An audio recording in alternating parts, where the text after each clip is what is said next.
अल्लाह कहता है डरा इन लोगों को, कितना सख्त दिन होगा जब हम तमाम रसूलों को गवाही के लिए जमा करेंगे और आपको भी जमा करेंगे।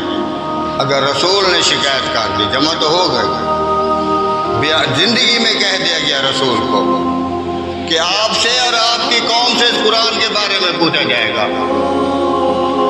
अगर अल्लाह पूछेगा क्या मोहम्मद सल्लल्लाहु अलैहि वसल्लम इस कौम ने क्या किया, ये तो कहते हैं रसूल सिफारिश करेगा। सूरत फुरकान आयत मुबारक नंबर 25 आयत मुबारक नंबर 30, वकाल रसूल या रब्बे इन्न कौमी इत्तखज़ू हाज़ल कुरान महजूरा।